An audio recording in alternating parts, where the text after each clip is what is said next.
भैया सूर्यदेव, ये दुष्ट सिंधु दैत्य मात्र कह ही नहीं रहा, आपसे वरदान प्राप्त कर यह संसार के लिए एक संकट बन जाएगा।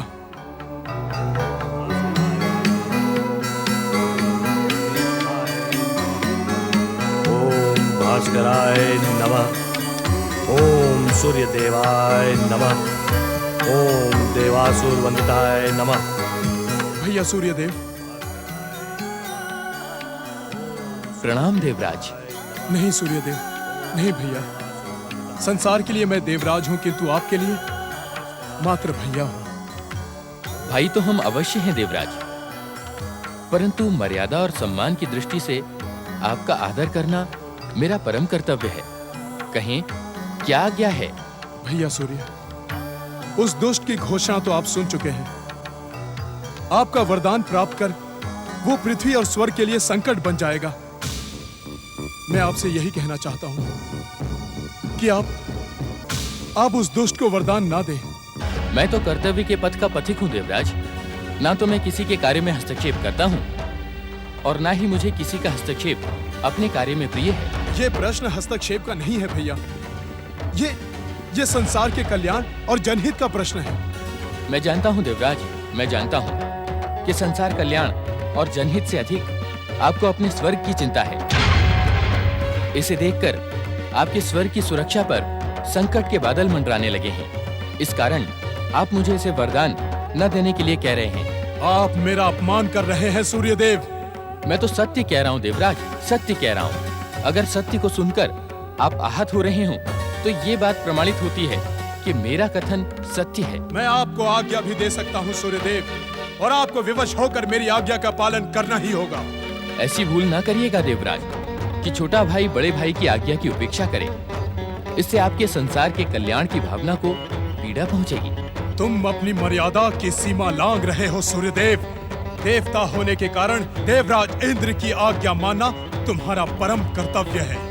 मुझे अपने कर्तव्यों का भली भांति ज्ञान है देवराज, क्योंकि मैं अपने कर्तव्य पथ पर कभी भी चूक नहीं करता। जहाँ तक आपकी आज्ञा मानने का प्रश्न है, तो मैं ऐसी किसी भी आज्ञा को स्वीकार नहीं करता जिसमें किसी का व्यक्तिगत स्वार्थ छिपा। सूर्य, तुमने मुझे स्वार्थी कहकर अपने सर्वनाश को आमंत्रित किया है। तुम्हें मेरे आज्ञा का पालन करना ही होगा। तुम इस दुष्ट को वरदान देने कदापि नहीं जाओगे। अगर ये मेरी निष्ठा पूर्वक आराधना करेगा तो मैं इसे वरदान अवश्य दूंगा।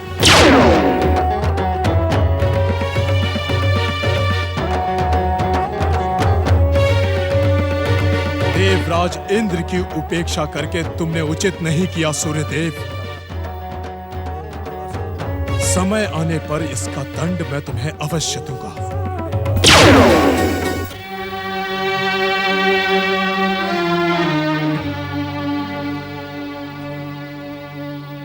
नंदी महाराज, आपकी निराशा और उदासी इस बात का संकेत दे रही है कि आपका मन कैलाश पर नहीं है।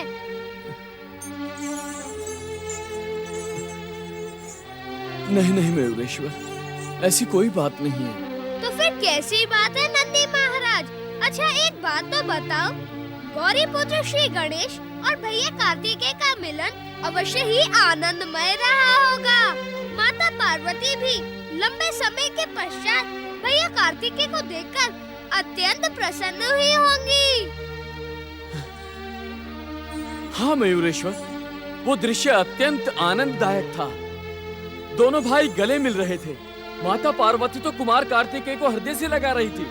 नाना नानी के तो हर्ष का ठिकाना ही नहीं था। सत्य तो ये है कि मेरा मन भी कर रहा था कि सदा सदा के लिए हम वहीं रह जाएं। उनमें से किसी को भी मेरा स्मरण नहीं हुआ नंदी महाराज। क्या उनमें से कोई भी मुझसे मिलने का इच्छुक नहीं था? परंतु आप यहाँ पहुँच चुके, ये सुनकर मयूरेश्वर मेरी प्रसन्नता का पार नहीं रहा। मैं दौड़ा हिमाचल छोड़कर कैलाश चला आया। ये तो तुम मुझे प्रसन्न करने के लिए कह रहे हो। अभी तो तुमने कहा था तुम्हारी इच्छा भी सदा सदा के लिए हिमालय महल में रह जाने की थी, और अब कह रहे हो कि मेरा नाम सुनते ही तुम दौड़े चले आए। मैं सत्य कह रहा हूँ मयूरेश्वर। मुझे प्रसन्न करने का व्यर्थ प्रयास न करो।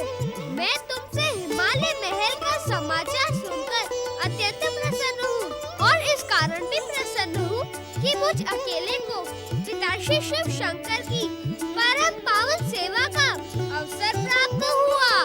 मयूरेश्वर, मेरी किसी बात से आपको पीड़ा पहुंची हो तो मन छोटा न करो नंदी महाराज, मैं तो यूं ही परिहास कर रहा था। पिताश्री ने मुझे अपनी सेवा का अवसर दिया, इससे अधिक मेरे जीवन में और कुछ नहीं हो सकता। ओम नमः शिवाय। हर हर महादेव, हर हर महादेव।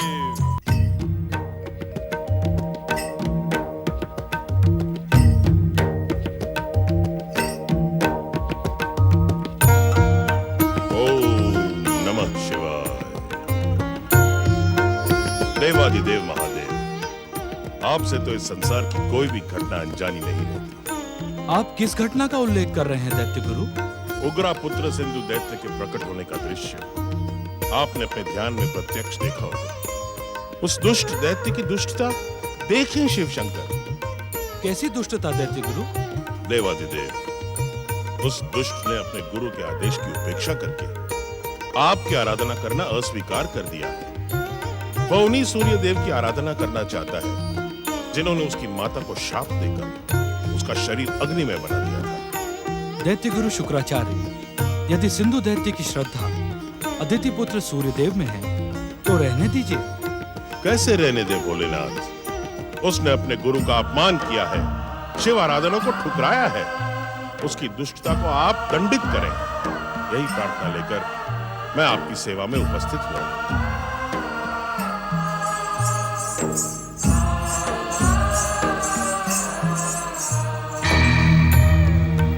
प्रणाम पिताश्री। मुझे देखकर चकित होने की आवश्यकता नहीं है दैत्य गुरु। मैं तो पिताश्री भगवान शिव की इच्छा और परम देव श्री महागणेश की महान लीला का ही एक प्रतीक हूँ। आश्चर्य है दैत्य गुरु शुक्राचार्य, श्री महागणेश के प्रतीक मयूरेश्वर गणेश को देखकर भी आपने इनको नमन नहीं किया। दैत्य गुरु, क्या नमन करने की अद्भुत शक्ति से आप अपरिचित हैं? भोलेनाथ, नमन की अद्भुत शक्ति से मेरा परिचय सीमित है। दैत्य जाति में नमन की परंपरा नहीं है। मैं आपसे निवेदन करता हूँ महादेव कि मुझ अज्ञानी को नमन की अद्भुत शक्ति का परिचय दें। शुक्राचार्य, जब नमन करने के लिए आपके दोनों हाथ जुड़ते हैं और आपका मस्तक झुकता है तो आपके हृदय का द्वार खुल जाता है। आपका नमन स्वीकार करने वाला बिना किसी बाधा के आपके हृदय में प्रवेश करके आपकी समस्याओं का समाधान कर देता है। अर्थात? दैत्य गुरु, इस समय आप जो समस्या लेकर कैलाश में उपस्थित हुए हैं उसका समाधान भी मयूरेश्वर गणेश ही करेंगे। आप इनका पूर्ण समर्थन के साथ नमन करें। जो आज्ञा भोलेनाथ। नमन की अद्भुत शक्ति का ज्ञान आपसे पाकर मेरा जीवन धन्य हो गया। ओम मयूरेश्वराय नमः। मुझे क्षमा करें मयूरेश्वर श्री गणेश, परिचय न होने के कारण मैं आपको पहचान न सका। अनजाने में हुई मेरी इस भूल को आप क्षमा करें। आप अनजान हैं, मैं यह मान लेता हूँ, परंतु इतने भी अनजान नहीं है कि परम देव श्री महागणेश के प्रतीक स्वरूप को देखकर भी पहचान न सके। फिर भी मैं आपको सच्चे मन से क्षमा करता हूँ और आपको विश्वास दिलाता हूँ कि पाप का घड़ा भरने पर सिंधु दैत्य का सर्वनाश अवश्य होगा। मयूरेश्वर श्री गणेश, आपकी कृपा वचन सुनकर सिंधु दैत्य के प्रति मेरे मन में उमड़ती प्रतिशोध की ज्वाला को शांति मिली है। मैं आपको सच्चे हृदय से धन्यवाद देता हूँ। आपकी जय हो। भोलेनाथ, यदि आप आज्ञा दें तो मैं एक निवेदन और करना चाहता हूँ। अवश्य। आप अपनी आराधना करने वाले पातालवासी असुर देवांतक और नारांतक पर कृपा करें, उन्हें अपना वरदान देकर अनुग्रहित करें। न जाने क्यों प्रायः ऐसा प्रतीत होता है कि आप दैत्य गुरु शुक्राचार्य नहीं अपितु राजनीति के सर्वोच्च शिखर पर बैठे एक राजा हैं।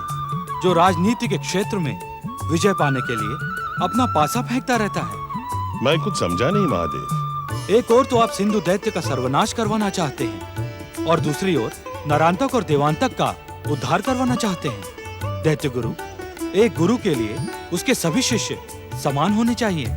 शिव शंकर, आपकी आराधना ठुकराने के कारण ही सिंधु दैत्य मेरे क्रोध का भागीदार बना। जहां तक देवांतक और नरांतक का प्रश्न है, अभी देवांतक और नरांतक को लंबे समय तक तपस्या करनी होगी, क्योंकि उनको पिछले दुष्कर्मों से मुक्ति प्राप्त करने में समय लगेगा। दैत्य गुरु, स्वर्ण जब अग्नि में तपाया जाता है तभी वो आभूषण बनने के योग्य होता है। इसलिए आप धैर्यपूर्वक प्रतीक्षा करें। जो आज्ञा भोलेनाथ। श्री महागणेश की कृपा से आपकी दोनों मनोकामनाएं अवश्य सफल होंगी। आपका कल्याण हो। ओम नमः शिवाय। पिताश्री, क्या आप स्वयं अपने परम भक्त शुक्राचार्य की कामनाएं पूर्ण नहीं कर सकते थे? आपने ये कार्य श्री महागणेश की कृपा पर क्यों छोड़ दिया? मयूरेश्वर, हमारे मुख से असत्य वचन कभी नहीं निकलते। भविष्य में जो घटना है वर्तमान में हमारे मुख से निकल चुका है, और जो कुछ भी होगा श्री महागणेश की कृपा और उनकी इच्छा मात्र से होगा, और उसके माध्यम श्री महागणेश के तीनों अवतार बनेंगे। पिताश्री के वचनों पर विश्वास रखें नंदी महाराज। जो कुछ भी होगा वह इनके कथन के अनुसार ही होगा। मेरे जन्म को शापित करने वाले सूर्यदेव, मुझे दर्शन दे। मुझे बताएं कि मैं अपने आप को सर्वशक्ति संपन्न दैत्य शक्ति का धारक कैसे बनाऊं। शापित ही सही, परंतु आप ही मेरे जन्मदाता हो। मुझे दर्शन दे सूर्यदेव, मुझे दर्शन दे। मुझे दर्शन दे सूर्यदेव, मुझे दर्शन दे। मुझे दर्शन दे सूर्यदेव, मुझे दर्शन दे। वत्स सिंधु, तुमने सच्चे हृदय से मुझे पुकारा। इस कारण हम तुम्हारी माता के अपराध और पिछली सभी बातों को भूलकर यहाँ प्रकट हुए हैं। देव देवेश्वर भगवान सूर्यदेव की जय। विवस्वान भगवान सूर्यदेव की जय।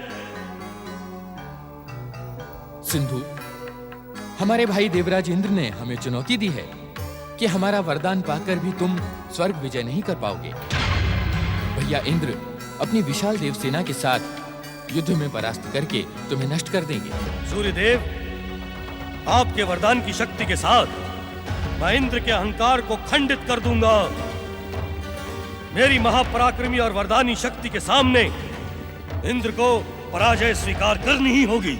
मुझे तुम्हारी शक्ति पर विश्वास है सिंधु, परंतु शक्ति का दुरुपयोग मुझे प्रिय नहीं।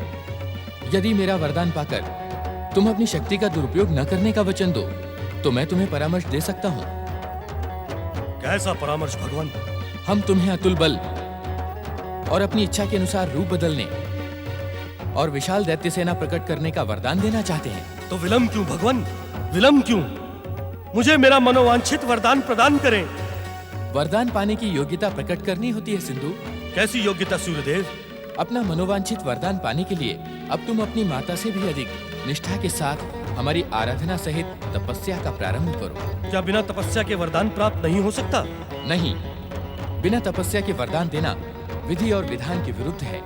हाँ, हम तुम्हें विश्वास दिलाते हैं कि तुम्हारी तपस्या से हम शीघ्र प्रसन्न होकर तुम्हें वरदान देंगे। जो आज्ञा भगवान। मैं इसी स्थान पर आपकी आराधना सहित तपस्या प्रारंभ करता हूँ। मेरी प्रसन्नता के कारण तुम्हारे भीतर कठोर तपस्या के योग्य संयम प्रकट होगा।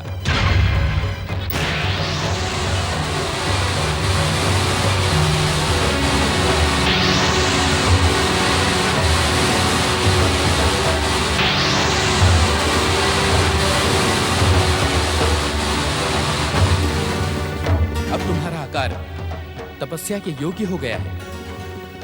तुम्हारा कल्याण हो वत्स, तुम्हारा कल्याण हो। ओम सूर्यदेवाय नमः। ओम भुवनेश्वराय नमः। ओम विवस्वते नमः।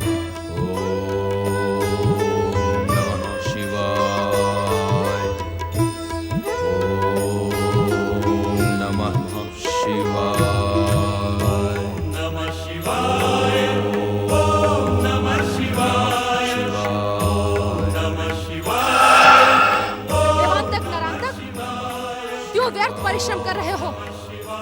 शुक्राचार्य ने तुम्हें शिव आराधना का परामर्श दिया है, किंतु इतनी लंबी तपस्या के पश्चात भी उनके आराध्य शिव शंकर तुम्हें वरदान देने के लिए प्रकट नहीं हुए। बंद करो ये शिव आराधना। तुम दोनों परम पिता ब्रह्मा जी की आराधना करो। वे मेरे परम पिता हैं। यदि तुम उनकी आराधना करोगे तो मैं तुम्हें उनसे मनचाहा वरदान दिलवाऊंगी।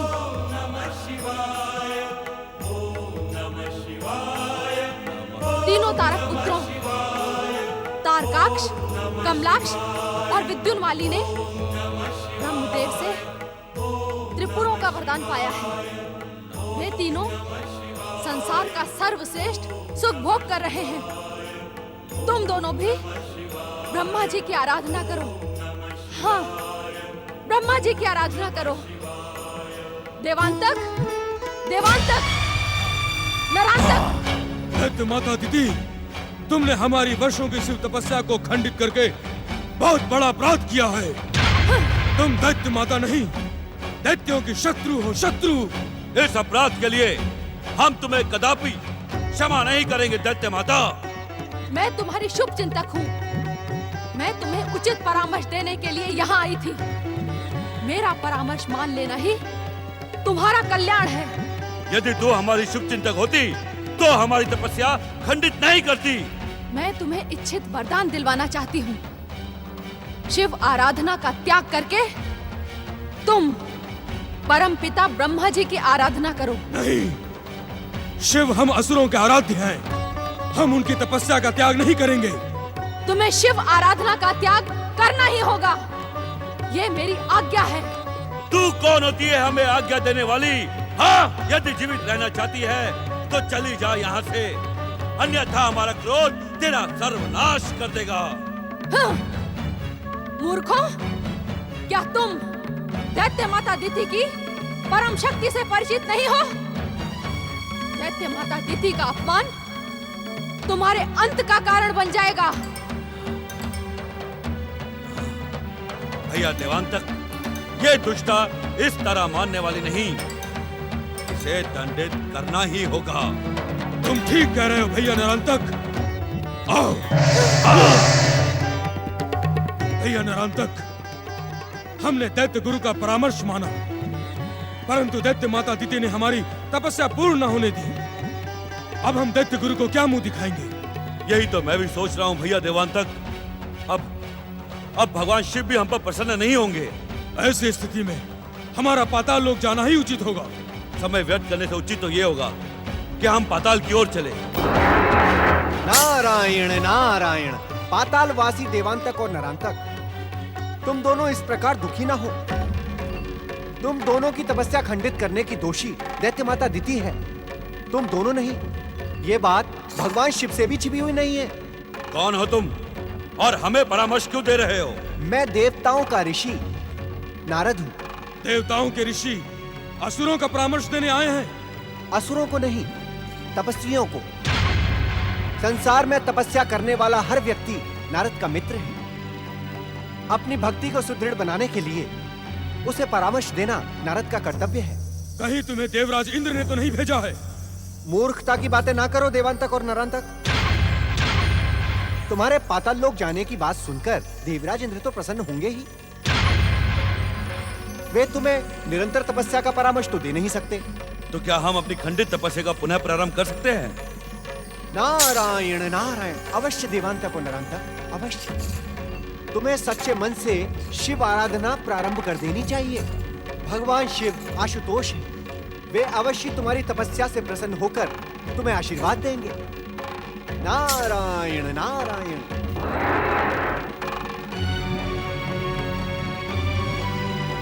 अब विलंब करना उचित नहीं है भैया नरांतक। हमें शीघ्र ही पुनः शिव आराधना आरंभ करनी चाहिए। गजानन और कार्तिकेय खेल से लौटते ही होंगे। जया विजया से कहो उनकी भोजन का प्रबंध करें। जो आज्ञा।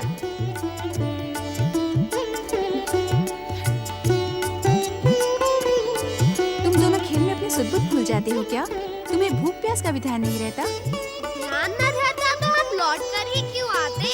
माता, जब हम खेलते खेलते थक गए और भूख लगने लगी तो हम तुम्हारे पास दौड़े दौड़े चले आए। गणपति सत्य कह रहे हैं माता। एक बात तो बताओ माता, आज तुमने हम दोनों भाइयों के लिए भरपूर मोदक बनाए हैं ना?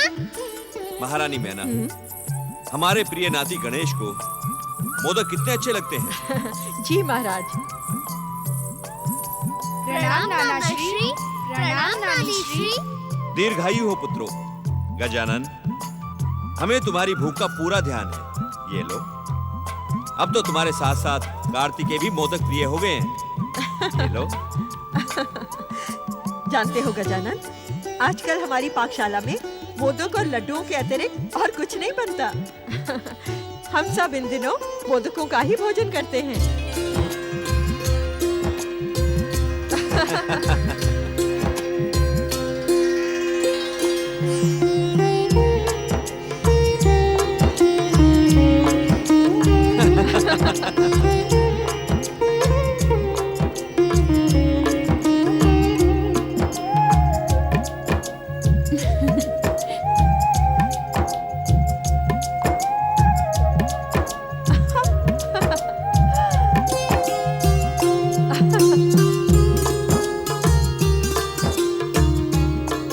जय विजया, शीघ्रता से जाओ, दासियों से कहो और मोदक लेकर आए।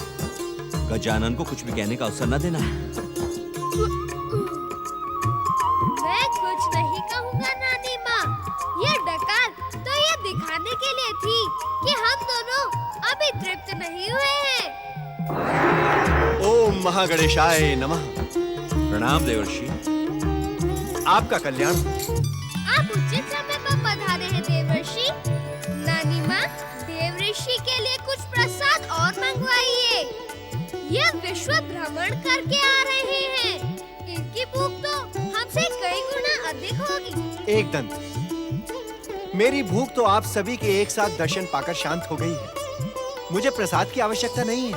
देवर्षि, लोक दिखावे के लिए औपचारिकता आवश्यक होती है, परंतु अपने ही घर में दिखावे की क्या आवश्यकता है? मन ही मन तो आप मोदक खाने को उत्सुक होंगे और दिखाने के लिए अस्वीकार कर रहे हैं। संकोच न करें देवर्षि। ब्रह्मा जी के पुत्र नारद जी को भोजन कराने से जो महान पुण्य प्राप्त होगा, उससे हमें वंचित न करें। नारायण नारायण। एक दंत दयावंत, जैसी आपकी आज्ञा। भला गौरीपुत्र गणेश का प्रसाद खाने के लिए इस संसार में कौन उत्सुक नहीं होगा। ठीक है, मैं अभी आपके लिए मोदकों का प्रबंध करवाती हूँ।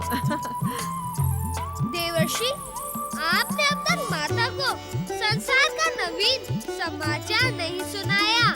मैं वही समाचार सुनाने तो आया हूँ। माता, इस समय आपके संसार में बहुत उथल पुथल चल रही है। उथल पुथल अर्थात? नारायण नारायण। माता, एक ओर तो सूर्यदेव द्वारा शापित महारानी उग्रा का पुत्र सिंधु दैत्य सूर्यदेव की तपस्या कर रहा है, तो दूसरी ओर शुक्राचार्य द्वारा प्रेरित देवांतक और नरांतक भगवान शिव की तपस्या कर रहे हैं। तीनों लोगों का साम्राज्य पाने के लिए असुर जाति सदा से ही तपस्या और साधना करती आ रही है। इसमें नवीनता कैसी? नवीन विषय ये है माता कि सिंधु दैत्य की तपस्या को लेकर देवराज इंद्र और सूर्यदेव में विवाद खड़ा हो गया है। विवाद तो होगा ही। देवराज को किसी की भी तपस्या और साधना प्रिय नहीं। नारायण नारायण माता, देवराज इंद्र सूर्यदेव को अपने आदेश की सीमा में बांधकर विवश कर रहे हैं कि वे सिंधु दैत्य को वरदान देने ना जाएं। तपस्वियों के तप मार्ग में बाधा पहुंचाकर देवराज भयानक भूल कर रहे हैं। निरंतर अपने कर्मों के प्रति समर्पित रहने वाले सूर्यदेव देवराज के स्वार्थ का साधन कदापि नहीं बनेंगे, ऐसा मेरा विश्वास है।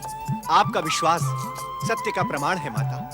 सूर्यदेव ने स्वयं ही सिंधु दैत्य को तपस्या के लिए प्रेरित किया है, परंतु क्या देवर्षि? नारायण नारायण माता, इन तीनों असुरों को वरदान प्राप्त होने से इस संसार का वातावरण कितना भयानक हो जाएगा। मैंने जब इस विषय में परमपिता ब्रह्मा जी से पूछा तो उन्होंने कहा कि कोई भी अवतार अपना कार्य पूर्ण किए बिना अपने मूल रूप में विलीन नहीं होता। मयूरेश्वर श्री गणेश को अभी कई महान कार्य करने हैं। वे उसी की प्रतीक्षा कर रहे हैं। समय आने पर वे स्वयं प्रकट होंगे। मैंने परम पिता ब्रह्मा जी की भविष्यवाणी सुन ली है देवर्षि। उन तीनों असुरों का उद्धार परम देव श्री महागणेश के दोनों अवतार करेंगे। परंतु आप भी तो श्री महागणेश के अवतार हैं गौरीपुत्र श्री गणेश। मैं अवतार अवश्य हूँ, परंतु उससे पूर्व गौरीपुत्र हूँ। माता ने जन्म जन्मांतरों की साधना के पश्चात मुझे पाया है। क्यों माता? नारायण नारायण।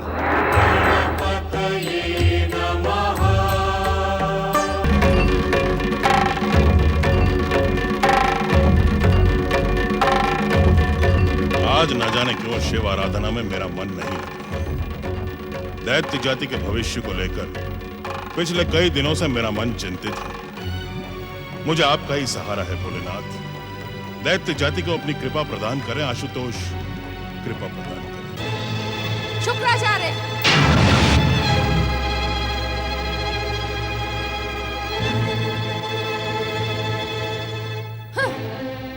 अपने आश्रम का स्थान बदलकर भी आप मेरी दृष्टि से छुप नहीं सकते।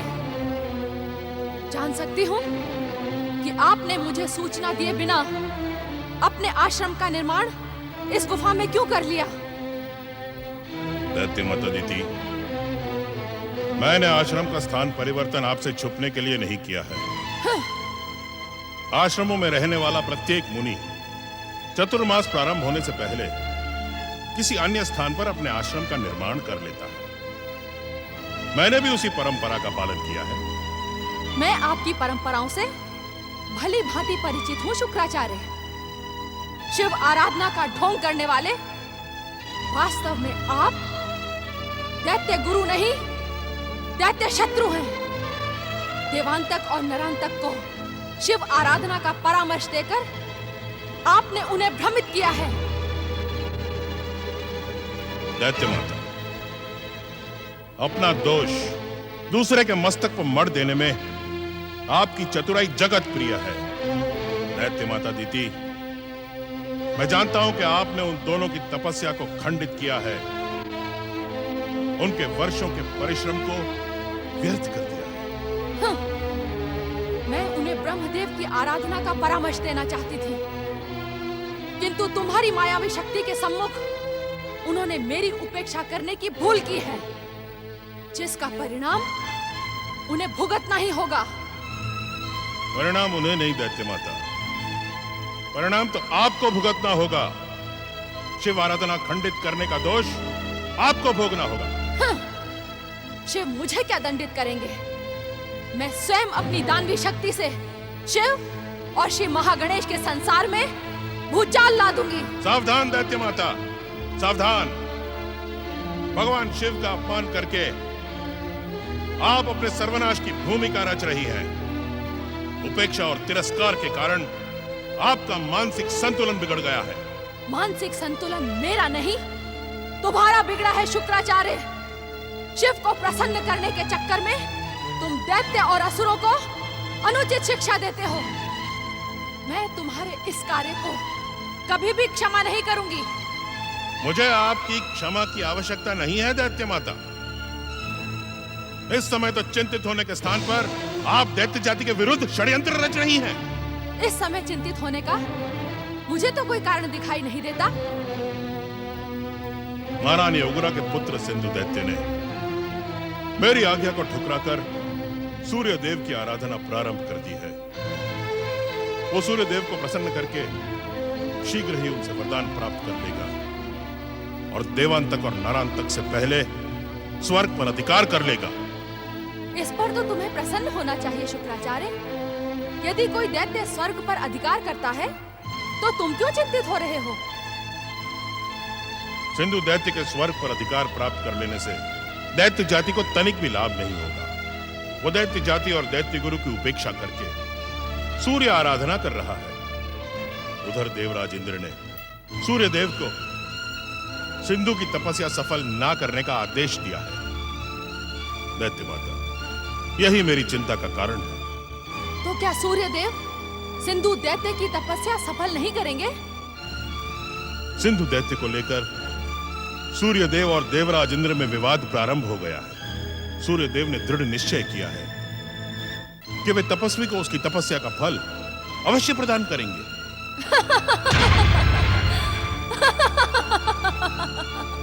असमय इस अट्टहास का कारण जान सकता हूं दैत्य माता? इस अट्टहास के दो कारण हैं शुक्राचार्य, दो। पहला ये कि अब यह प्रमाणित हो चुका है कि तुम दैत्य गुरु नहीं, दैत्य शत्रु हो। और दूसरा ये कि तुम्हारी बातों से यह सिद्ध हो गया है कि मानसिक संतुलन मेरा नहीं, तुम्हारा बिगड़ा है शुक्राचार्य, तुम्हारा। कहना क्या चाहती हैं आप? शुक्राचार्य, यदि दुष्ट अदिति के दोनों पुत्र आपस में बैर और विवाद करते हैं तो इसका लाभ दैत्य जाति को ही मिलेगा। सूर्यदेव का दैत्य जाति के पक्ष में आना एक शुभ संकेत है। जिस बात पर तुम्हें प्रसन्न होना चाहिए उस पर तुम चिंतित हो रहे हो। अपने मानसिक संतुलन का उपचार करवाओ शुक्राचार्य। हाँ दैत्य माता, मुझे क्या करना है और क्या नहीं ये मैं भली भांति जानता हूं। अपनी बहन के विरुद्ध प्रतिशोध और प्रतिरोध की भावना ने आपके भीतर की नैतिकता को नष्ट कर दिया है। शुक्राचार्य, मेरी बात ध्यान से सुने दैत्य माता। यदि सिंधु दैत्य ने देवांतक और नरांतक से पूर्व स्वर्ग विजय पा ली तो ये दोनों दैत्य निराश हो जाएंगे। यही मेरी चिंता का कारण है। तुम्हें किसी भी मूल्य पर सिंधु को स्वर्ग विजय करने से रोकना है शुक्राचार्य। ये दैत्य माता दिति का आदेश है।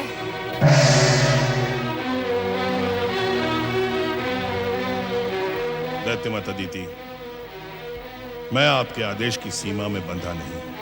ओम भास्कराय नमः। ओम सूर्यदेवाय नमः। ओम देवासुर वंदिताय नमः।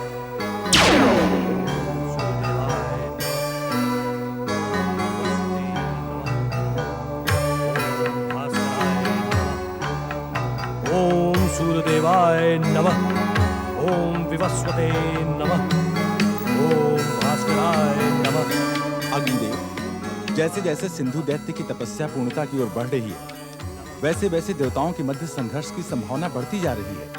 हाँ वरुण देव, सिंधु दैत्य को वरदान देकर सूर्यदेव हम देवताओं के विरुद्ध षड्यंत्र कर रहे हैं। हमें उनको रोकने का कोई ना कोई उपाय सोचना ही होगा।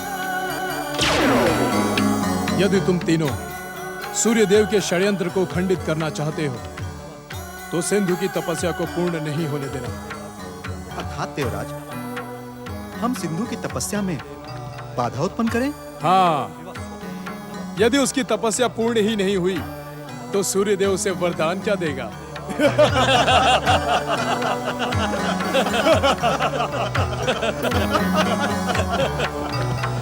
ओम भास्कराय नमः। ओम भुवनेश्वराय नमः। ओम देवासुर वंदिताय नमः। ओम सूर्यदेवाय नमः। ओम भास्कराय नमः। ओम सूर्यदेवाय नमः। ओम देवासुर वंदिताय नमः।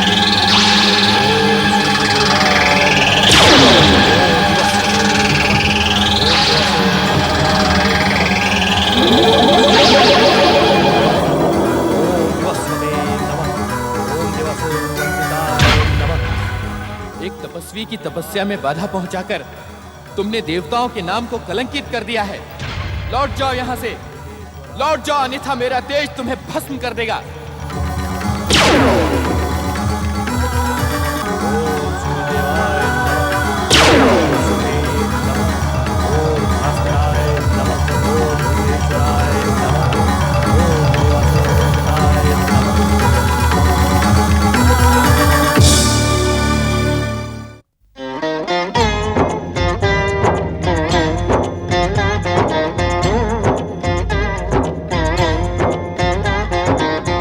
अर्थ समर्थ ये इनसे जीवन यही है करता, यही है कारण, अर्थ समर्थ ये इनसे जीवन यही है करता, यही है कारण, सारे जगत के भाग्य विधाता, दुख हरता ये है सुखदाता। श्री गणेश, श्री गणेश, श्री गणेश।